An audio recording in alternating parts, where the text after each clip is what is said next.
कभी सोचा है वो जो पत्तियां होती हैं हाँ। हरी भरी, वो पतझड़ आते ही एकदम से लाल पीली नारंगी कैसे हो जाती हैं? हाँ। मतलब नजारा तो बड़ा खूबसूरत लगता है, पर भाई इसके पीछे का साइंस क्या है?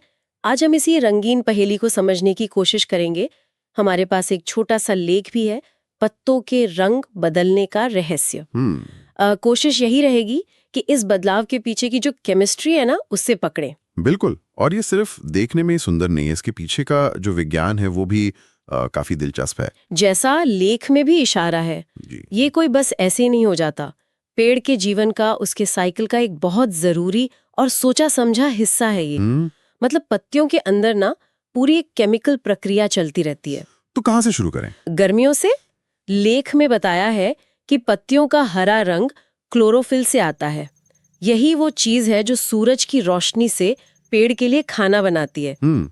फोटोसिंथेसिस जिसे कहते हैं। गर्मियों में तो ये क्लोरोफिल इतना ज्यादा होता है कि बाकी रंग दिखते ही नहीं, है ना? इसीलिए पत्तियां हरी रहती हैं। अच्छा, तो मतलब ये बैलेंस की बात है। फिर पतझड़ में क्या गड़बड़ होती है? गड़बड़ नहीं, बदलाव कहिए। लेख यही समझाता है कि जैसे जैसे दिन छोटे होने लगते हैं और रातें लंबी और ठंडी होने लगती हैं, तो पेड़ को एक तरह का सिग्नल मिलता है कि भाई अब सर्दियां आ रही हैं, तैयारी कर लो। तैयारी मतलब ये कि कम धूप और ठंडे तापमान में क्लोरोफिल का बनना कम हो जाता है और जो पहले से मौजूद क्लोरोफिल है वो ज्यादा तेजी से टूटने लगता है। ओ, तो पेड़ एक तरह से अपनी वो खाने बनाने वाली फैक्ट्री बंद करने लगता है, क्योंकि रोशनी कम है तो फोटोसिंथेसिस वैसे भी कम हो गया होगा। हाँ बिल्कुल। आप ऐसे समझिए, क्लोरोफिल बनाना और उसे मेंटेन करना पेड़ के लिए काफी मेहनत का काम है।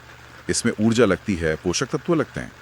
तो जब मौसम बदल रहा है, धूप कम है, तो पेड़ के लिए क्लोरोफिल बनाए रखना फायदेमंद नहीं रहता, इसलिए वो उसे तोड़ना शुरू कर देता है। और तोड़ने का मतलब? तोड़ने का मतलब है कि उसमें जो कीमती चीजें हैं, जैसे नाइट्रोजन, मैग्नीशियम, पेड़ों ने वापस खींच लेता है, अपनी टहनियों में, जड़ों में जमा कर लेता है, ताकि अगले वसंत में जब नई पत्तियां निकलें तो उनका इस्तेमाल कर सके। अरे वाह! तो ये रंग बदलना सिर्फ दिखने के लिए नहीं है, ये तो पेड़ का न्यूट्रिशन बचाने का तरीका है। और यहीं से फिर वो रंगों का खेल शुरू होता है ना। क्लोरोफिल गया और वो रंग सामने आ जाते हैं जो गर्मियों में हरे पर्दे के पीछे छुपे हुए थे। लेख में इनका नाम भी है, कैरोटिनॉइड।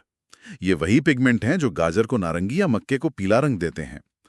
ये पत्ते में पहले से ही होते हैं, गर्मियों में भी क्लोरोफिल की मदद भी करते हैं।